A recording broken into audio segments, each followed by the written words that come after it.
साथीहरु नमस्ते, good morning सबैजनालाई नमस्ते। सन्चै हुनुहुन्छ? म पनि सन्चै छु।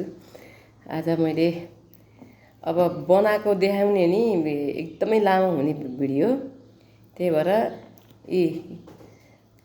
यो चाहिँ यो गाजर अनि स्याउ, काजु बदाम ओखर भुटेर घिउमा भुटेर अनि दुधमा पकाउने हेर्नु साथीहरु। तातै छ के अलि, अनि दुधमा पकाएर यसलाई टक्क यस्तै डल्ला बनाएर राख्ने है। एकैचोटि खाने हैन, कहिले कहिले दिउँसोमा कामबाट फुर्सद पाएर आएको बेला हुन्छ हैन। अनि त्यही बेला आफूले टक्क 4 पिस खाने। 4 पिस खाएपछि आनन्द लाग्छ। यसमा ऊ पनि छ है साथीहरु, खजुर पनि छ। हजुर, खजुर पनि राम्रो हुन्छ नि त हैन। हजुर, घिउ घरमै पारेको घिउ। आज मैले मही पनि पारेको थिएँ, घरकै घिउ छ, घिउमा बनाएको पर्खिने साथीहरु।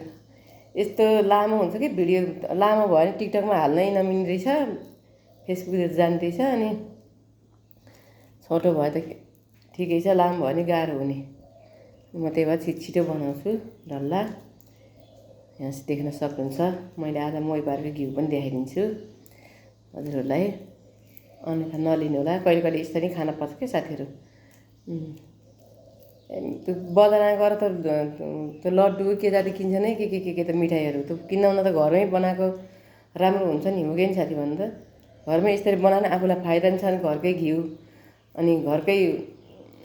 अब गाजरहरु त बाहिरको भयो, गाजर स्याउ, अरु काजु बदाम ओखर किन्यो, खजुर किन्यो, टक्क मेन भनेको घरको घिउ।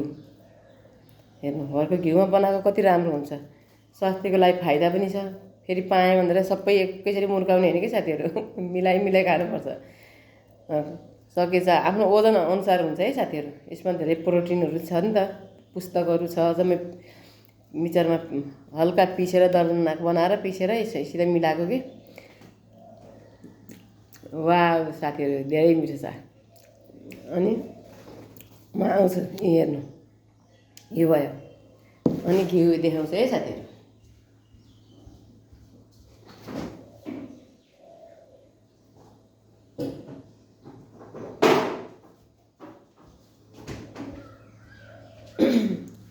फेरि अस्तिको डब्बा हो, देखाइ नभन्नु होला नि। मैले